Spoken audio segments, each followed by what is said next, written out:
All right. Good afternoon, everyone. My name is Rosie McCool. I'm the Deputy Director of Policy here at the Chief Probation Officers of California. Excited to have you all with us this afternoon for one of our informational workshops. Very excited for our probation partner, Streets2Schools, to be with us this afternoon. Before I turn it over to them, just do want to go through a few housekeeping items.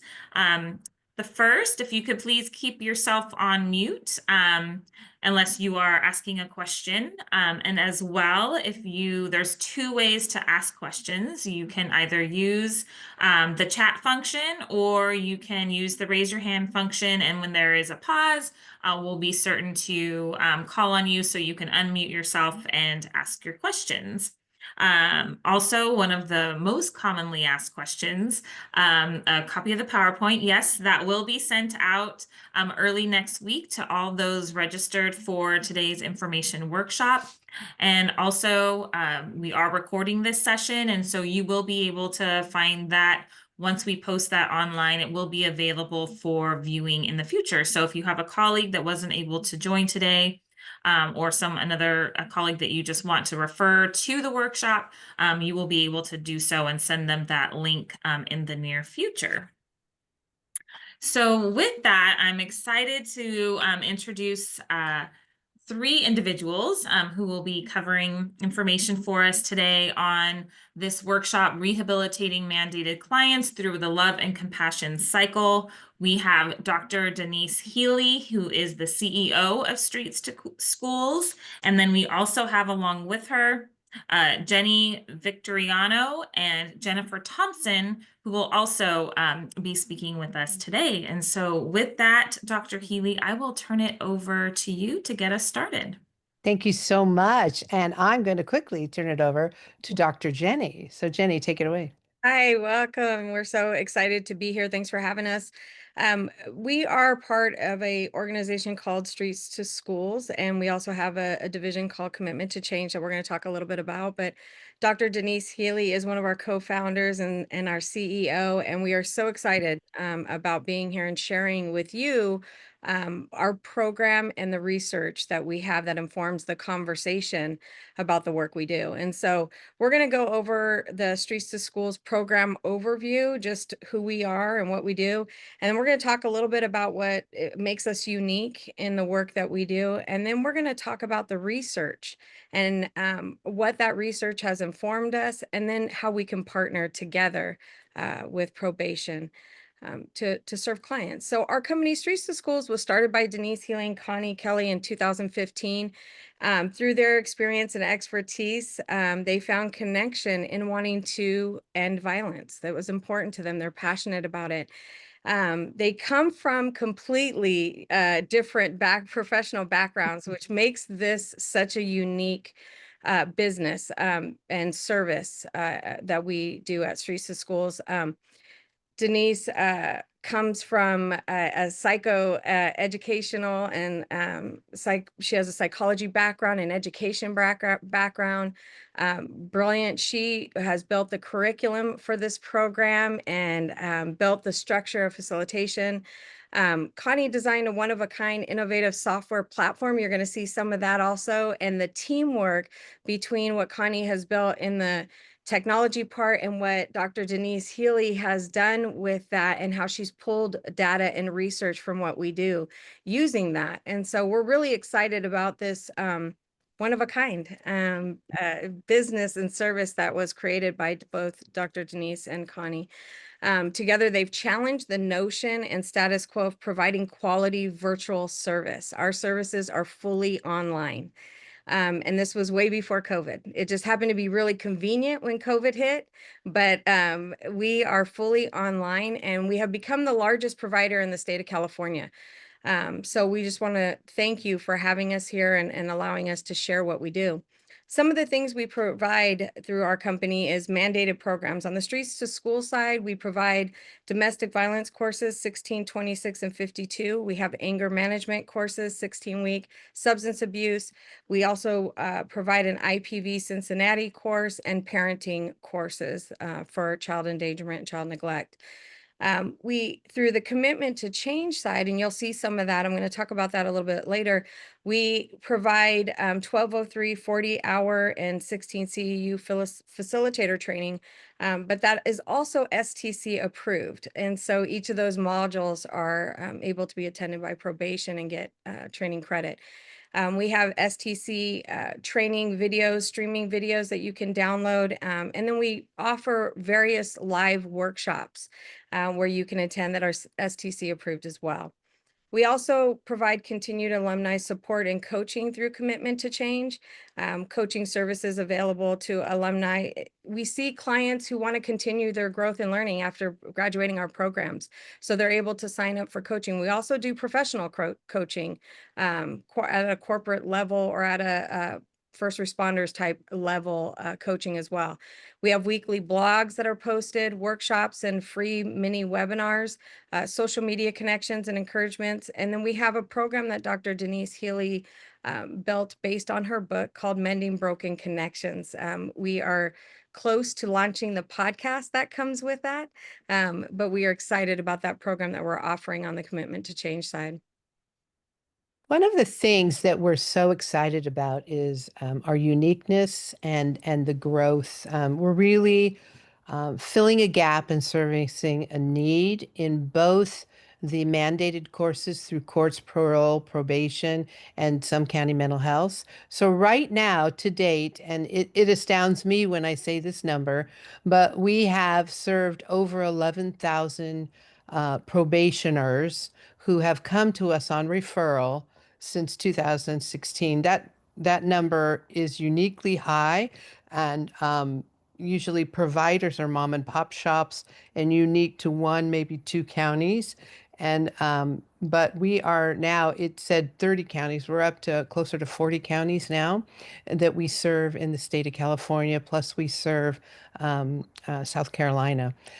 We serve 2,000 plus clients a week, meaning it just went from our modest, Connie and I, and me providing the service to over 70 personnel right now, and we keep growing.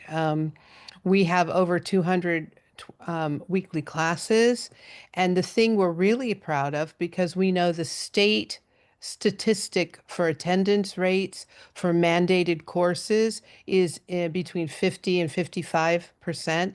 And we, because of our unique program, we're at 88% in 2024, and we're improving our attendance rate to these mandated courses. So what does that mean to you as probation officers or to the courts?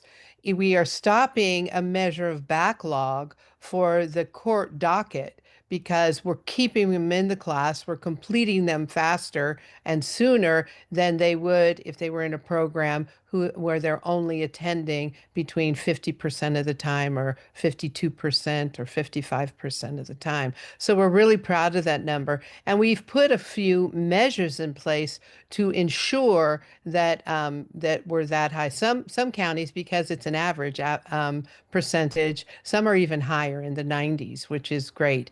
One thing for you to be aware of, the reason why some counties are in the 90, I think it's 92 is our highest percentage for attendance, is because of their tight collaboration with us and our communication with them, saying in real time, there is a very easy process of alerting probation that these people are either on their third absence, because we're restricted to 1203 legal ruling that they need to show up. And so it is in the tight collaboration we have with our probation partners.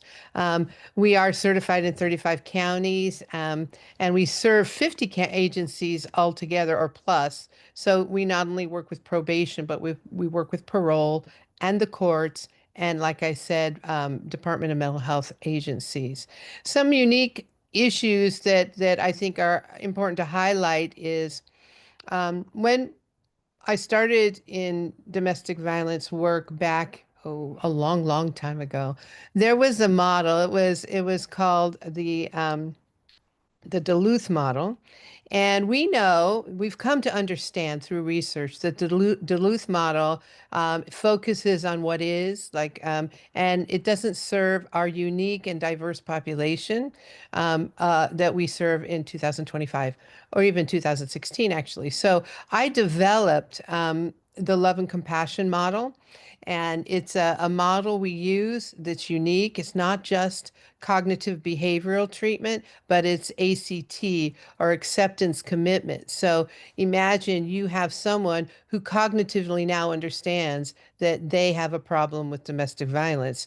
We put in accountability. They need to humbly account for that piece of understanding. And then when we want them to behavioral change, it's not just a matter of understanding that they need to change.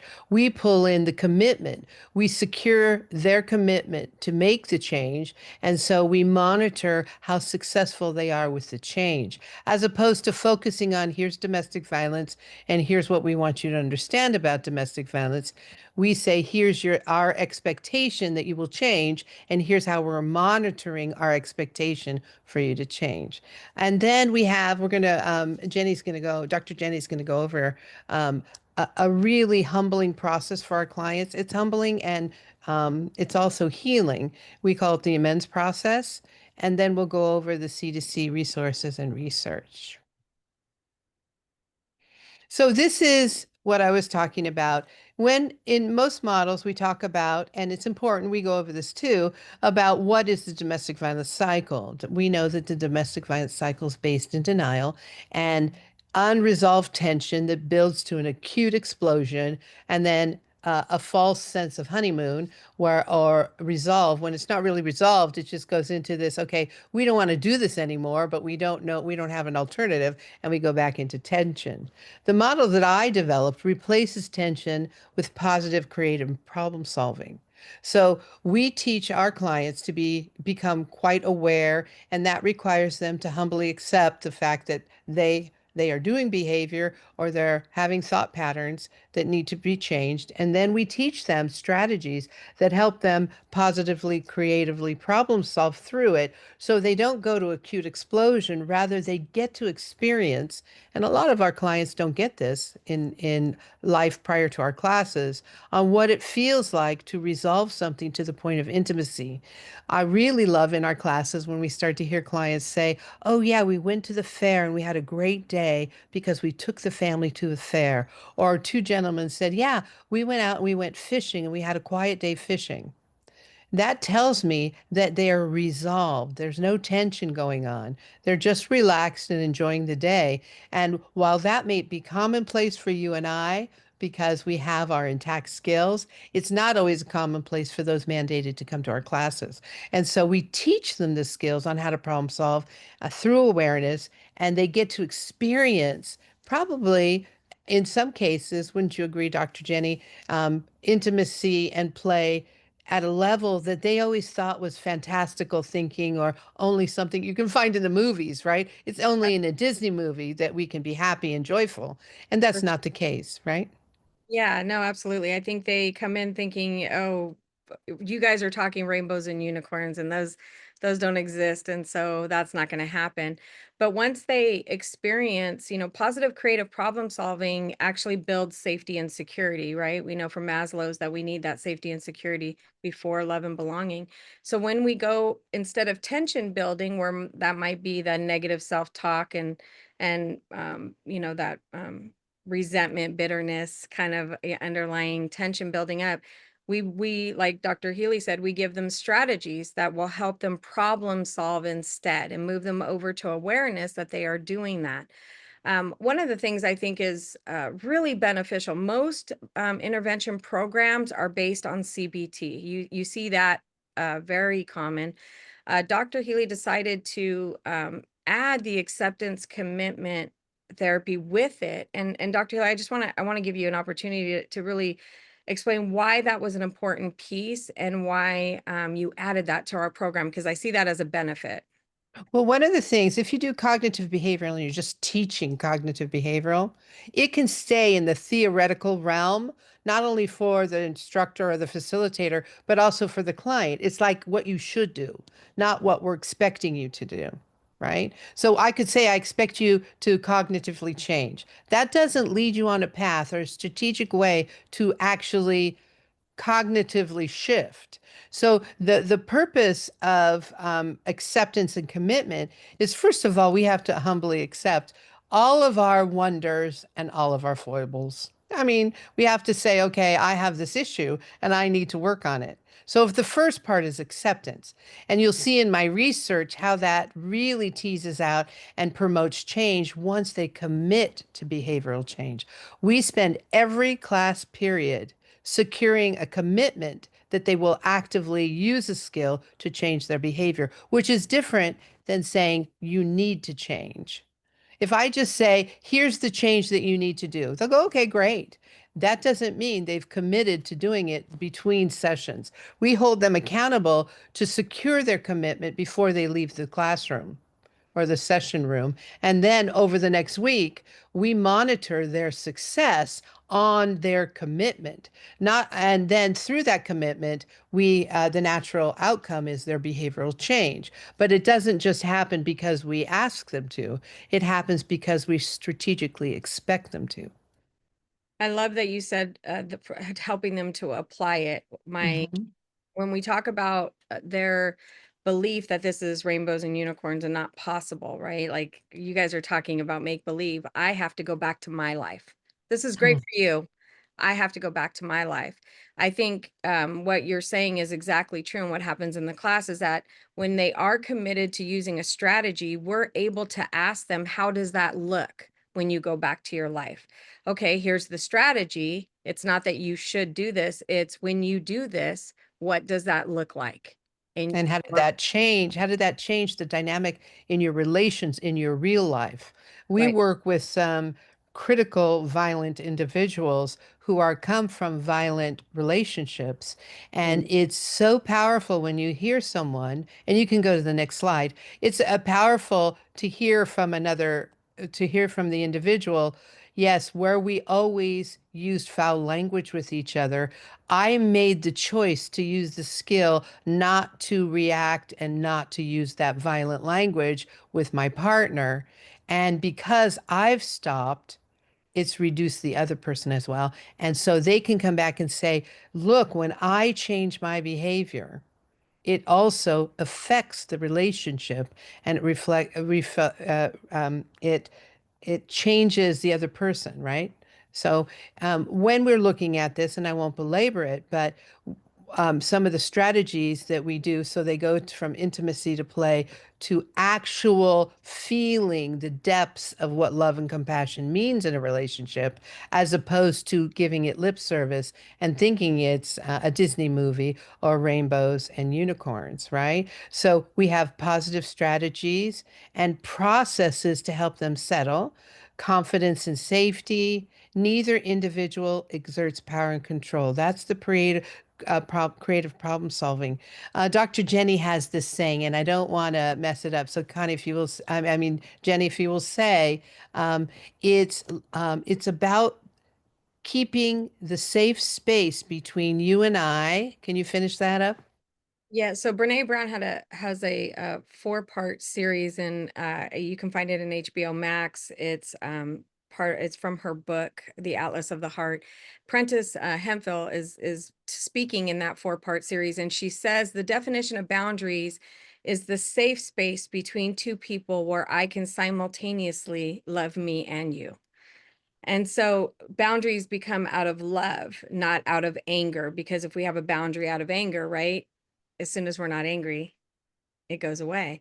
But if I have love for this person or if I have love for myself, I'm going to create space where I can have a boundary that's healthy for both you and I. And that helps with the creative problem solving.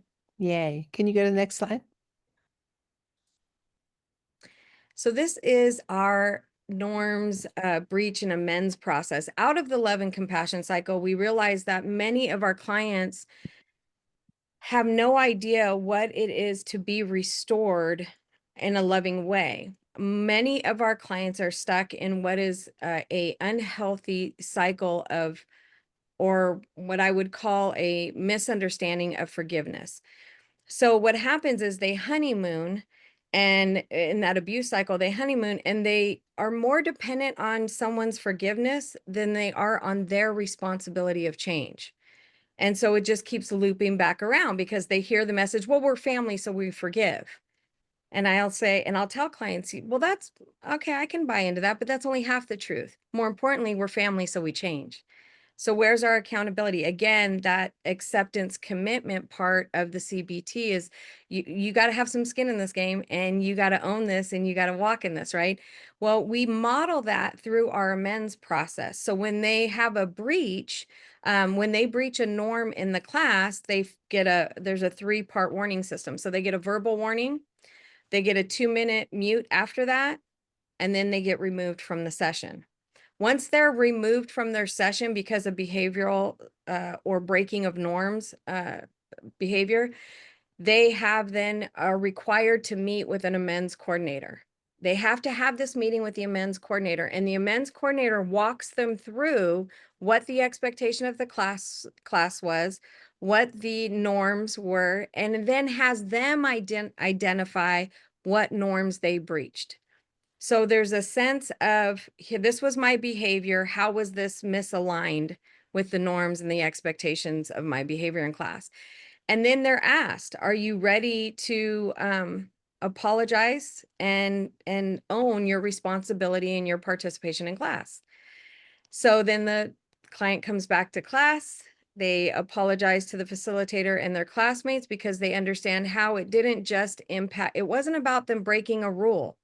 This was about violent behavior that is harmful to their facilitator, to their classmates, and helping them see beyond themselves.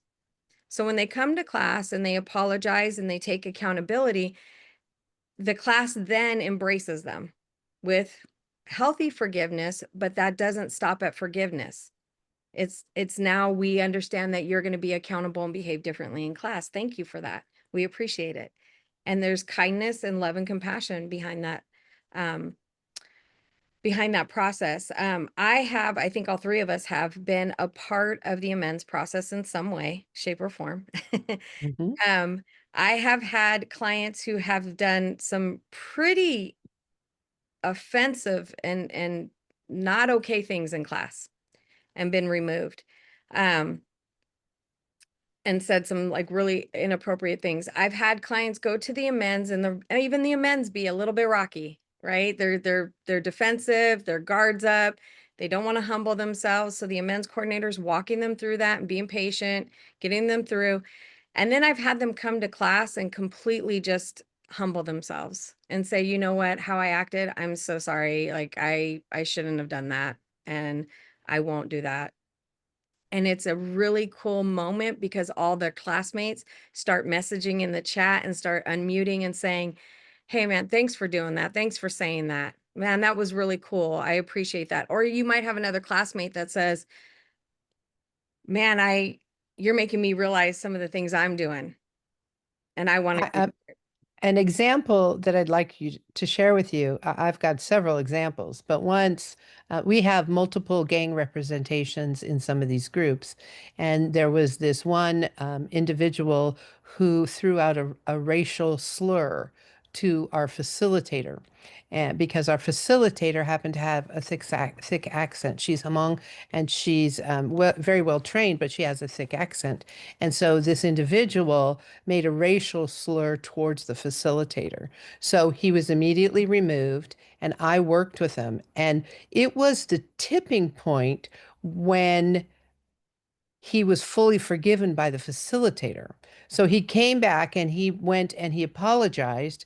And then the question I posed to the rest of the class, because I came in and monitored the amends in the class, I said, has anybody else been misunderstood, mistreated, or had a racial slur attacked to them um, because of an accent or because of something about their culture or race. And three of the gentlemen raised their hand, and it started a dialogue on the pain and suffering in real time when that behavior of racial slurs comes out and attacks. And what was really interesting is the gentleman who did the original racial slur um, owned it 100%, asked for the forgiveness of the class, asked forgiveness of the facilitator, and then was worried about the next steps. Like, because, some people, they forgive, but they don't really, and they come back and it becomes this cycle. And the whole class, he even remarked, I'm really surprised that you're willing to forgive me for this. It changed the dynamic of the class. We got to dive more into intimate conversation, and the facilitator came back to me afterwards and said, I've never had anybody that I've worked with support me in that way. So not only was it good for the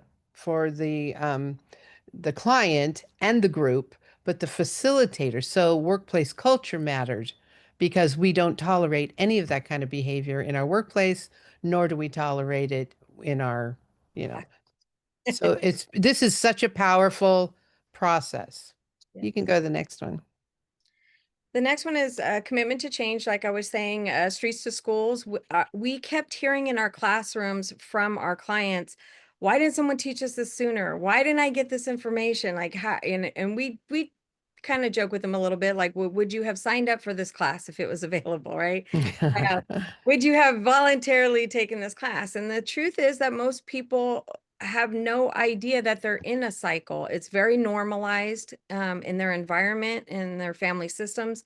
And so most people don't think of being in the abuse cycle. The truth is we're in the abuse cycle with ourselves before anyone else. And we wanted to give opportunity, not just to alumni because we heard them and we want to keep supporting them, but we also want to build a training where we're walking the talk.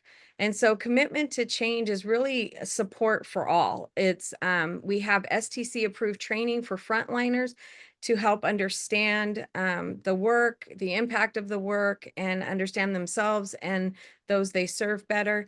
We have the 40-hour DV training. You could take it in 4-hour modules. You do not have to do the full 40-hour, but if you need 16-hour or you need a certain amount of hours, 26 hours or whatever, you can do 4-hour modules individually. It's every day, Friday at 10 a.m. We had one this morning and it is fully STC approved. And then we also have streaming videos that you can download or stream and watch, and they're all STC approved also. So we have conflict management, professional communication, navigating loss and fear, compassion, fatigue and burnout, forgiveness, and breaking dysfunctional cycles. We also have more on the slate that are in the queue for approval. So we will be doing one that's on working with dysregulated clients here shortly, and we are working on a victims curriculum as well. So and it's true that if you in your wisdom see something in your organization that needs a specialty class or something, we will write it for you and get it approved for you and then administer it for you, because that's how important we think your work is in terms of our collaboration. absolutely. Mhm. Yes. Yeah. So my research, this was, we never stop learning. I am a proud provider in collaboration with this 4 of the 6 counties for AB 372 and the subsequent AB 479. Um, and sorry, I was thrown off by the sound. I think that was like Thanks. Thanks, Marlene. And so we're proud providers in those counties.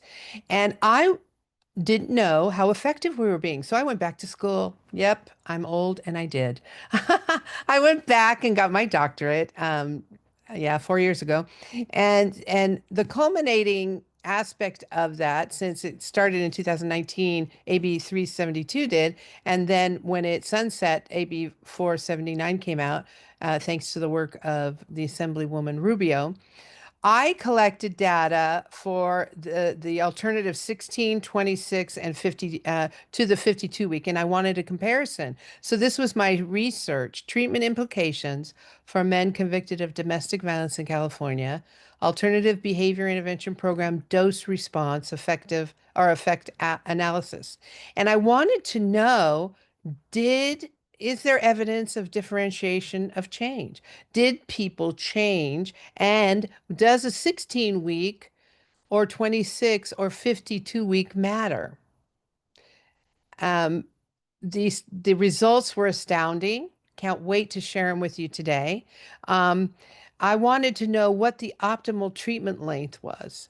We know that in pretrial, it takes about a year. Then there's probation that takes about 3 years, and we're a year in there. So someone held accountable for a DV violation is looking at 3 to 4 years minimum of their life to attend to this.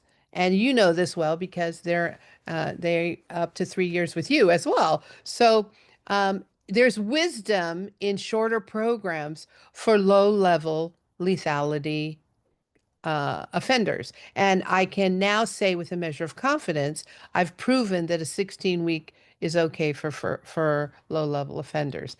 The way we did it is we used what most providers, and back in 2009, there was research done by the state. You, in your leadership role, probably know about this research. There were holes in being able to assess the efficacy of providers throughout the state of California. And the reason being is providers measure success and the effectiveness of their course. Everybody measures it differently.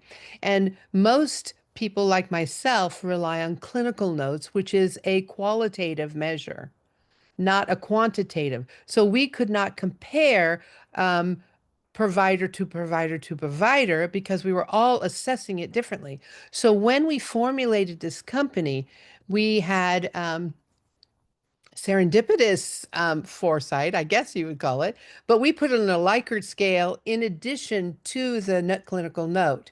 And the Likert scale, we took all of probation standards across the state and looked at the priority within them of what they wanted in terms of outcomes for the domestic violence course. And the top three across the state was responsibility, attitude, and use of skills. Probation, based on their standards, wanted probationers to be responsible and be responsible for their behavior, change their attitude around violence, and then you develop a battery of skills and use them effectively to evidence change. Because then the next question is, did we reduce recidivism? Okay, so we're not answering that question, although I can build a case that if we had the comparative data, unique clients that we have completed, and then the state's data of recidivism, we could probably match it up and really make a good case for this leads into recidivism. But I didn't answer that question because we don't have access to the data. The state does. We as private providers don't. So I wanted to build the case of what is effective and what is not. And I wanted to be realistic. So it wasn't just me doing it. I had an outside person also look at the data to say, is this legitimate? And it turned out it was. And I'm so excited to bring this to you. So this is the Likert scale. And Jennifer just put the link in there, but this is the preliminary data that led to my testing data. The preliminary data here is, you can see here, this is a Likert scale for use of skills. And you can see 1 to 5, the Likert scale is on 1 to 5. Did the person use the skill at a low level, a medium low, a medium high, or a high level? And the green list, it says starters, right, and enders. You could see at level 1, 16% of the people in that cohort were evaluated at having low ability to use that skill. This is just for one skill. When you move over to the end of the 52-week, that decreased by 15%, so it dropped down to 1%. So by the end, 15% of them moved up to medium low or medium high. So if you look at same thing in that first column, 51% were assessed in the medium low, and then that dropped down almost by 50% to 23%. 29% medium to 44% medium. So if you look at the graph that says 2017 to 19, uh, um, you could see the green graph is where they started and the blue is where they moved for that cohort. And we moved people, I call it moving mountains. Now, it would be an anomaly if it were just 1 year, but you can see consistent movement from beginning to end of moving from the start group to the end group. In the first in 2017 to 19, the low went from 16% down to 1. Then in 2000, it went 20 to 1. Then in 2021, 29 to 1. And then over here, 14 to 0. So we have moved people out of low level functioning into at least medium, low, medium, and medium high. And we moved it over this way. This was the beginning of my idea of, oh, I need to do a formal assessment, a formal research on this to see how we're doing. Do you have any questions about that before we go to this slide? Anybody have any questions? This is really important. Can you go back to the other slide? Yeah. Yeah, Does and anybody feel free, folks can use the raise your hand function or drop any questions in the chat. Any questions? Because this is vital to your work as well, especially when you're monitoring, your officers are monitoring these folks to say, are they making progress? We can say with a measure of confidence as we're tracking because we grade them every class period, every dose that they have with us across their time. They are moving out of low level use of skill to medium high and until they graduate. This is really a vital statistic that I went, ooh, we've got something here. Denise, There's some, go ahead. want to just describe how they're able to see that from a CCM when they partner with us. They have a portal where they could see the Likert scale Yes. and see where We their ha probationers are moving.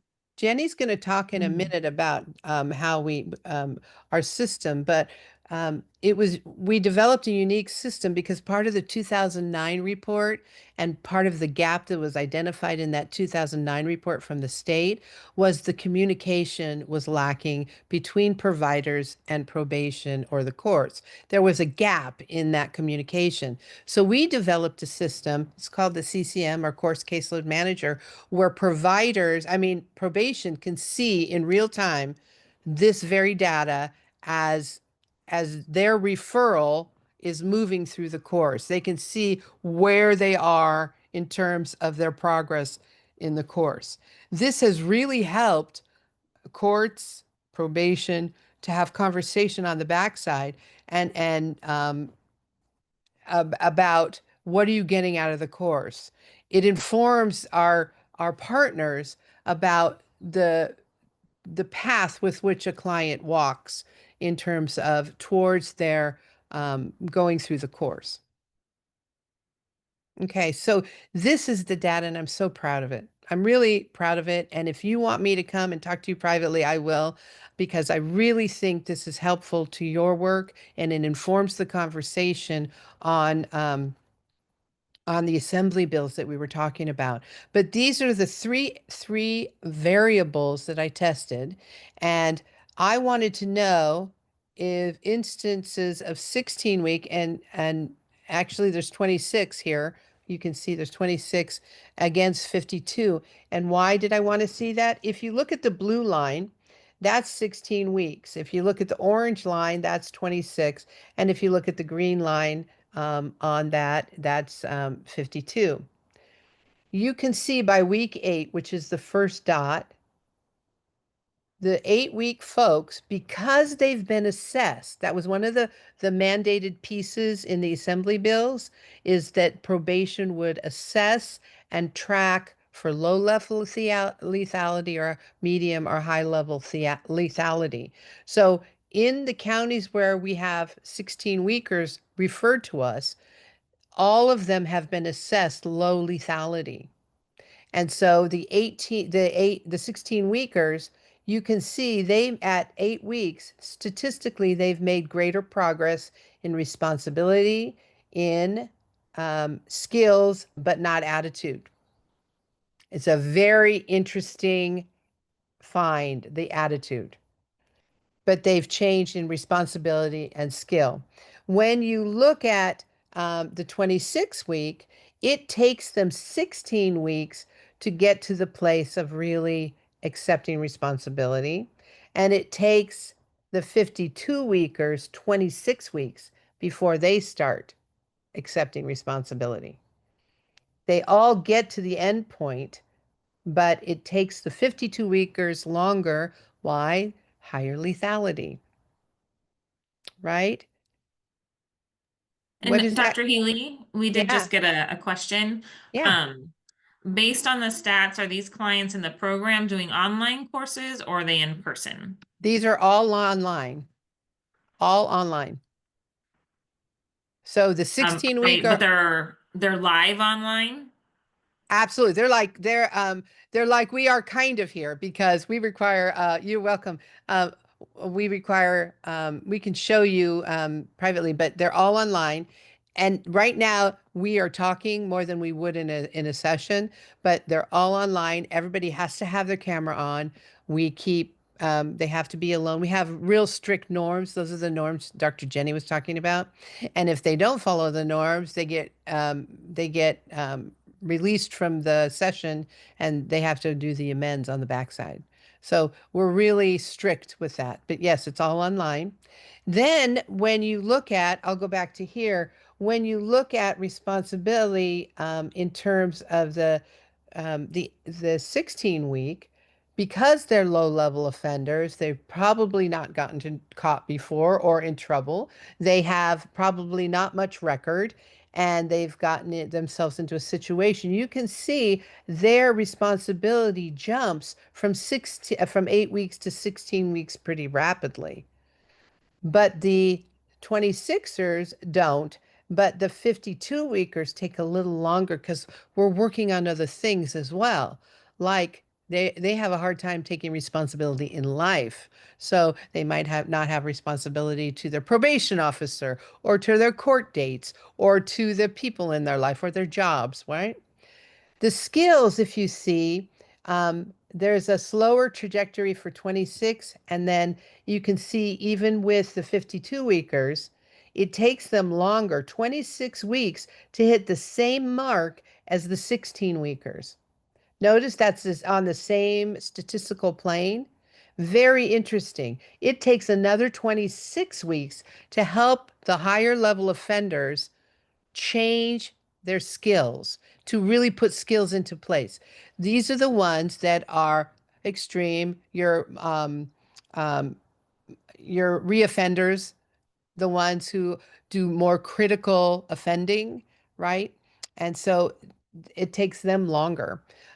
But the one and the same thing with the skills, the responsibility and skills, but the attitude. I found this an interesting statistic. In the 26 and the 52, it still takes a lot for them to become accountable or change their attitude. It takes another 26 for the 52 weekers. But look at the 16, it's lower. They never really reach a change in attitude equal to the 52 weekers.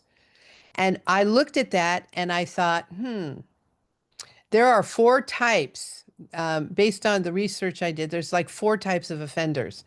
The low level offender has a better ability to conform to social norms, but they may not change how they're thinking about their own violence, right? Where does this pan out? university students. They just want to get back to college. They know how to do a skill.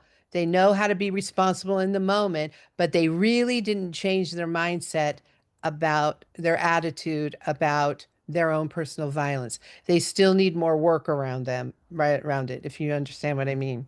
When you look at um, the socioeconomic rich folks, I'll just talk about the rich folks. They're smart and savvy, right? They may be a low-level offender, but they go, okay, I know how to change it. I know this game. I'm going to change my behavior and I'm going to assume responsibility. Okay, I did it and change skill, but it doesn't necessarily touch them deeply to change their mindset around violence. So they may be a secondary offender or just savvy enough not to get caught the second time, if you know what I mean. So they have more of a manipulation and kind of a coercion and kind of a different attitude, different than the college students who are probably just underdeveloped socially, underdeveloped in their relational skills, but still not aware. I found that to be a very important um, piece of information on change, where you can see the higher level offenders, the ones who are doing the 52 week, if we get to work with them for the whole 52 weeks, their outcome is stronger on all fronts, right? But if you look down at attitude, they're even below at 26 weeks. The 52 weekers at week 26 are still underdeveloped in their attitude, underdeveloped in their change regarding their own personal attitude. It takes another 26 weeks to work with them. Very interesting. So, some of these recommendations. I know that the officer agencies or the probation agencies we work with, most of them use the ODARA. And it doesn't have to be the ODARA because that has some strengths and weaknesses, the test itself. But it really is essential pre-assessment, pre-risk assessment by probation, just so you know your efforts are worth it. Your team assessing them before they come to us is so valuable because it's essential for tailoring our interventions to determine. So know that the results out of AB really supports the endeavors that I know that our colleagues in probation are using is really money and time and effort well spent. Does that make sense? That came out very clearly. So low-level offenders, if we didn't know they were low-level offenders and we put a high-level offender in 16 weeks, we wouldn't be as successful. So thank you. Really, thank you, because that piece has been instrumental in our work. The validating progress measurement is very important. I would love to see my providers across the state use our Likert scale. Not because I want it's mine. It can even be tweaked, but a common Likert scale, in addition to the clinical note, would be valuable. So you have your notes that are important to probation, the narrative, and the court. We've heard from the courts we work with, can you fine tune this narrative? But that's qualitative and very difficult to compare across providers within jurisdiction and across jurisdiction. But a Likert scale, if we were all measuring responsibility, attitude, and use of skill. Oop, there he goes. The thumb goes up. If we were all to be able, that would give you, as the agency leads, a way to measure all the providers statewide. You would have a better understanding of the efficacy of each provider in relation to that scale. And I don't know how to do it. To be honest, I would need your help. I would need your help to say, yes, that's a good thing. And yes, we would want it. But from a research standpoint, from a provider standpoint, and also in 2009, that was another gap that they found. If you go back to the 2009 research from the state, the problem was they did not have a common evaluation tool within jurisdiction and across jurisdiction for the week we do to support the work that probation does. It became a heuristic kind of thing. If I told you as a provider and a psychologist, oh, they're doing well, and you see them and you don't think they're doing so well, there would be a disconnect in my perception and the officer's perception. This way, another thing to build in there, Likert scale, is also that it'd be a collaborative rubric where probation could measure on the same scale. And then are we talking the same language? Providers evaluating, probation evaluating their folks. It would be an interesting test, right? But I do know that it's helped because we are now within and across jurisdictions, right? 35 counties. We can say with a measure of confidence, we're comparing all across jurisdiction in those counties with the same measure, which has proven to be very positive. And then 16-week versus 26, the truth is there isn't much difference. The outcomes are not that strong statistically, meaning that you could offer a 16 and a 52 and forego the 26 because 16 and 26 statistically yield the same outcome based on this research. And then the 16 program insight I've already shared shows strong ability in their use of skills and taking responsibility, but demonstrates a lower improvement in attitude change, right? And that again leads to other characteristics that were not measured, like manipulation and coercion and just being other aspects of a violent offender, right? Um, Clients with low lethality are motivated by not returning to jail, but may not recognize their normalized thinking about violence. So that was the outcome. And then the 52-week program, I can say now the effectiveness of it. Question, I see a question. Would there be an application of the Likert scale and other types of programs? Yes. Substance, we use it for all. We use it for parenting. We use it for all other CBT-based programs that we have and for substance abuse, right? And we're tracking it all right now to measure. Now, remember, this was, and thank you for that question. If you go to the next slide. And Dr. Healy, could I just Sure, confirm before you go to the next slide, sure. the Likert scale, I saw it was you mentioned the facilitator. So it's being completed by the facilitator as evaluation of the individuals. Yes. So Jenny, can you unshare for a minute so I can address that? Yes. So here's what happens. Every class period, or every session, a facilitator gets on and they're asking strategic questions about the strategy they're supposed to be practicing. And they will say, tell me about your success with your strategy. Then the facilitator listens to hear, did they use the strategy? Sometimes we'll get, oh yeah, I didn't do anything, or my success was I changed the tires on my cars. That's an avoidant answer, right? So we don't really count that. That would be low level use of skill. But if they say, no, you know what? I really practiced letting go of the rope, and here's where it was effective in my relationship, and here's how, here's the gains I made. All of a sudden, whoop, okay, that person we know practiced it and used it. Every class period, right after the session, facilitators click the Likert scale and put in their clinical note every session.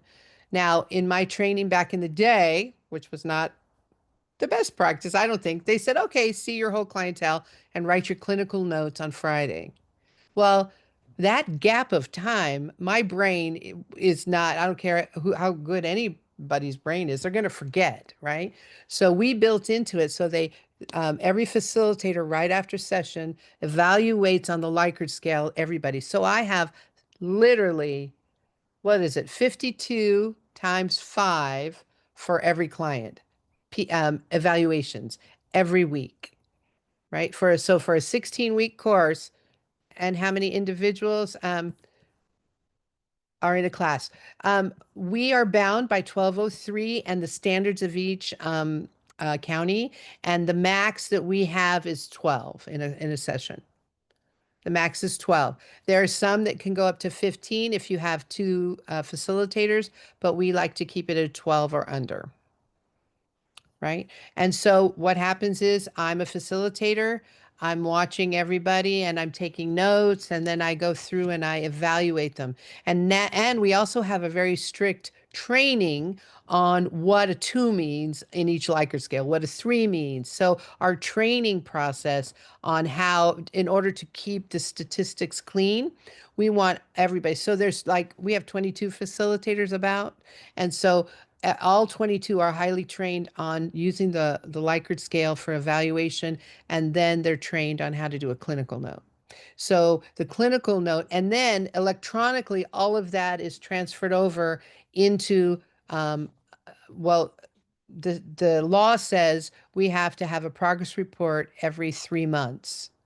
But because I know if I have to go to court month 2 and my progress report is old, I know I'm going to have a problem. So we've kind of upped our best practice, and in real time, our referring agents, probation officers, have access to progress reports once a month within the first 5 working days of the month. And they can request from us a more current, say Jennifer has to go to a court date and I'm her officer. I can message within the system and say we need an updated report in between that month. It'll be generated within the hour. So you want to go to the next one? Anybody have any questions about that? I see some names I recognize. Hello. Hello. I Give don't me a see any other questions in the chat at this time. Okay, good. All right. So what are we doing now? I'm sorry, go ahead. Clear up too. It might not be ready in the hour. Our team might take a day or two to get the updated report, but just want to be clear that that is available to get a real-time report quickly for sure, right? But Through the CCM, yeah, you the can get it CCM, right away. yeah. Okay, so future research, right? So what we have in progress, because I only used English speaking classes for my research with 1,016 participants, but we have data for our Spanish speaking male clients as well. That is such rich data. There's no research out there on the efficacy of Spanish only classes that I found. And so we're working on that right now to compare our 16, 26, and 52 with our Spanish only classes. And we have primary Spanish speakers facilitating our Spanish only. So not only do they understand the language, but they understand the subtleties of the cultural innuendos, etc. So we have highly trained Spanish speaking therapists, right? And then we also have female clients we're running that data with doing the same process we did for the English speaking male clients. So we'll have a comparison of all 3 subgroups. So we can say with a measure of confidence, it's consistent. We know that just informally, our Spanish speaking groups perform higher than our English speaking male groups. Informally, I can say that, but formally, I'll have to do some research to test that out. Um, and then future collaborative research opportunities are always there. And if you know of any way, I would love your resource too. We're very collaborative. I think needs to be understood regarding capturing recidivism data. We don't have that data as a provider. I don't know if you have that data or if it's at DOJ or, it's in an elusive vault that I don't know where it is. But I would love to take my 1,016 clients that I ran through the first research and compare them uniquely to their profiles for recidivism and see how many after a year or two have come back to the system because of a violent crime. Not necessarily because they jacked a car, but that would be nice to know but I mean a violent crime having to do with domestic violence. That would be a good piece of information for invested parties in the conversation. And then every county varies in their data collection process in terms of how probation officers do it, but also how providers do it. And to streamline that somehow would be just very advantageous for data outcomes on the end to talk about efficacy, right? Um, and it would also build a case. I know there was some talk about changing the oversight of the regulatory agency to another agency. I am an advocate for my colleagues in probation. Another reason why we like to support CPOC and why, because without probation, we can't do what we do. Our collaborations have been so fabulous all the way down to the referring um, to the referring probation officer. We've had probation officers in your counties, I don't know if you're represented today, but sit in on the amends process with us. How powerful is that? That the probation officer, the facilitator for DVBIP, and the client are all sitting in the same room, coming to a problem-solving situation, and then having the client move forward. Those are the most powerful kind of situations, and it can't happen if probation isn't invested. So it might I'm just telling you what my point of view is. I think it's powerful, our collaboration. And then how to connect program data to recidivism data per client is what I think is valuable. And again, this is just Dr. Denise, what she thinks is important. Would love to hear what you think is important. Also love to hear how we can help you further within your county if we are already partners. And if we're not, how can we partner up because we're here to support you and your clients. We've had some great feedback from probation as well with our partners to say that they really like our program and how we do business and how we collaborate. So I hope that was helpful. I'm going to pass the baton back to Dr. Jenny. So Denise is just, I love the word that she keeps using, and that's that collaboration. We are all for teamwork and collaboration, and this is the model. This picture you see here was in that 2009 report, I believe. This is the model we work from. We want to collaborate. We know that the courts and probation and our agency need to work together to create the best opportunity for change for the client. And so our curriculum and training are all based on our philosophy of love and compassion, county standards, and penal code requirements. We take all three and we utilize it in every aspect of what we do. S2S classes are structured to meet the mandated requirements of the law. So we ensure that, as Dr. Denise was talking about, we have norms in the classroom. We hold to the standard of the law. Other people can't be in the room, their camera has to be on, all of these types of norms that ensure that if probation were to come and watch this video, you would get credit for this class. So we want to use these norms to protect you, to make sure that you as the client meet the mandate. And then C2C is structured to meet STC standard, training standards. We hold ourselves to a very high standard when it comes to our training. We ensure that we meet all the guidelines. So we have it's been really great to work with STC and get those training modules, the objectives of the training to meet the training standards of STC. All training meets both penal code requirements and S2S evidence-based high standards for educational success. This is my passion is the educational part. It's one of my passions. The educational part, the learning part, how we teach and how people learn, and the praxis that comes together with that in the classroom. And so we really work hard. Denise is really passionate about that, as well as creating an environment. And whether we're training probation or whether we're training a client, whether we are coaching a leader in the industry or coaching in some way, we want to create environments that create learning, that foster learning. And then classroom, training sessions and materials are developed for maximum engagement and learning. Same thing. We are looking to create what we call a cognitive conflict, where we want learning to happen. We want the client to they have their norms and what they think is normal in their life and what they've been around, and all of a sudden they come to class and they get something different. What does this mean, and what do I do with this? How do I apply it to my life?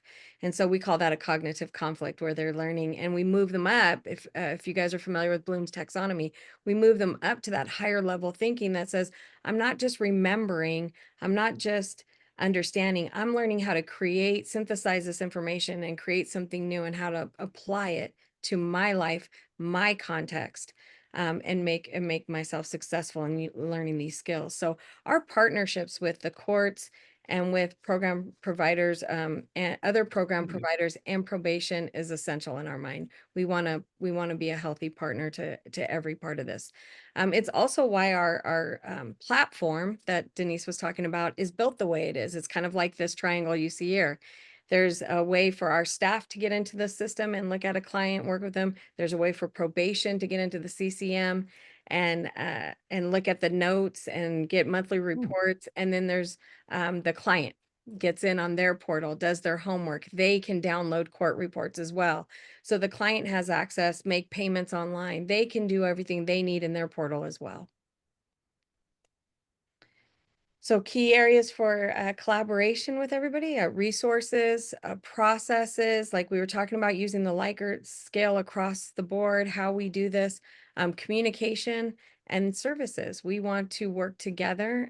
We hope that this information was useful and helpful, but thank you. I saw a question, I think, go up. Not sure. I don't see. Oh, there is another question. You were psychic. Is there any training available on the use of the Likert scale with efficacy for local program providers or our own probation staff? Absolutely. I'd be more than happy to give training. We're also trying to work with our other providers and probation officers to help them understand and work with the system we have and encourage them and then do a comparative study, because once it's all collected, we can do a research paper just on a single county and the efficacy of our program within that county. We have that because we're collecting that level of data. And for providers as well. I'd love to train. My whole philosophy is win, win, win. The client has to win, probation has to win, streets has to win. We all have to win to the end goal of eradicating violence. And so we share everything, almost to a fault, they tell me. But anyway, I'll do it anyway. But I would love to do that, Lonnie. I would love to share that Likert scale with you. Um, just Great. And just a reminder, if anyone does have a question, feel free to drop it in the chat or use the raise your hand function. One question, obviously I know that there's many different batter intervention programs out there. And so has the results of your research on the 16, 26, 52-week programs, have they received that information or asked you about the research that you were doing? we are getting, I just put my email in there. If you want to Oh, reach out to great. me, please. Um, My passion from here for the next year is to get that out to my colleagues, providers, probation, because I think it's important part of the conversation. There's been very little, even in my research. I looked for 4 years on the research of program efficacy. So this really is one of the first for our unique paradigm in California. And then I would love to work with other providers to help them, like Lonnie said, use the Likert scale and see what this would do for counties. I would imagine is you would be able to assess providers in a new and different way. You'd be able to say, these people are successful and so are these, even though they use a different format or they use a different, curriculum. One reason why we partnered with the IPV and the Cincinnati program is we wanted to be able to compare with in-house my program against another program to see how effective the curriculum was, right? And we're doing that, and there's value and in the diversity of curriculum and in the way people do things. We can't tease out that the value until we all have the same scale of evaluation. So I want my colleagues to be able, my colleagues in probation to be able to say, yes, I like CBT, but I like CBT and ACT, and there's another program here I like too, and I can measure all of them equally to see their value. So I hope that answered your question. Yeah, no, that was very helpful. I have one other question, and I apologize. You may have touched on it in the earlier part of the presentation, but in developing, going from the 52 week all the way down to the 62 week, how did you assess or determine like what to cover in the 16 week? I know that that's directed at the low level, but I imagine that's a lot of information to kind of figure out what to put in, what to not. And so Well, just, actually, it wasn't. It was driven by the standards of probation in those counties. They okay. gave us a preliminary list of the priority skills that they wanted, or it's in the standards of they wanted to see this and this and this. And we built it out given our expertise on curriculum development and because I wrote the curriculum, right? And then we know thematically things learning is about spiraling, so you touch on active listening here, and then 3 weeks later you kind of bring a portion of it back and a portion of it back, so because we want everything to be inputted into long-term memory for our clients, right?